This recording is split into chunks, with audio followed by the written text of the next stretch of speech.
Did you know that Jesus sings? Yes, let's dive in.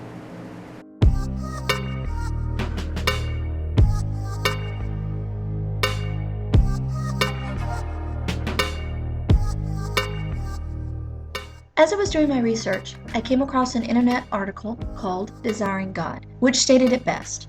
Embedded in Jesus' incarnation is Jesus' commitment to participate in community worship. Are there scriptures to back this up? Yes. Hebrews 2:11-12 states, "Both the one who makes people holy and those who are made holy are of the same family." So Jesus is not ashamed to call them brothers and sisters. He, Jesus, says, "I will declare your name to my brothers and sisters. In the assembly, I will sing your praises." This quote is actually coming from Psalms 22:22 and Psalms 18:49. Okay, you say, but how does Jesus sing in his congregation? Isn't he in heaven?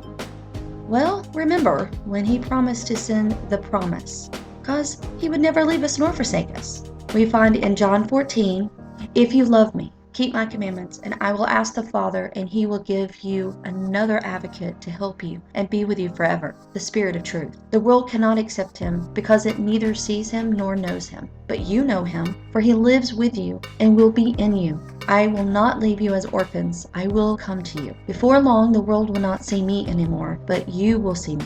Because I live, you also will live. On that day, you will realize that I am in my Father, and you are in me, and I am in you." Remember in the book of Acts, it was made clear that the Holy Spirit is the Spirit of Jesus, where it states, "The Spirit of Jesus would not allow them to." So, to tie this all together, let's look at another nugget of information. John 4. "Yet a time is coming and has now come when the true worshipers will worship the Father in spirit and in truth. For they are the kind of worshipers the Father seeks." God is spirit, and his worshipers must worship in the spirit and in truth. Where else do we see this? Well, we have Ephesians 5:18-19.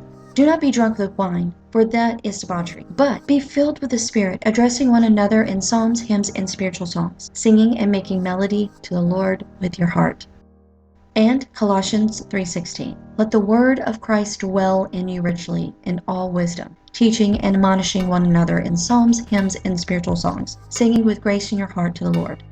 Another way to say spirit song is to say new song.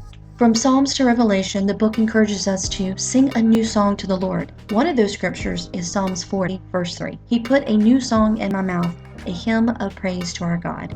That word praise is tehillah. That word tehillah is also found in Psalms 22:3, which states, "God dwells in the praises of his people." So what does tehillah mean? It's a special kind of singing. God manifests himself in the midst of this type of singing. This is the praise that God inhabits. Could it be possible, since God is spirit and the Holy Spirit is the Spirit of Jesus, that this is the moment when Jesus sings? If you are a believer in Jesus Christ today, do not be afraid to sing and worship the Father. And in doing so, not only will you sing psalms, hymns, but you have an opportunity of singing in the Spirit. And at some point in that moment, Jesus will sing. Will you be that vessel here on this earth to let Jesus sing?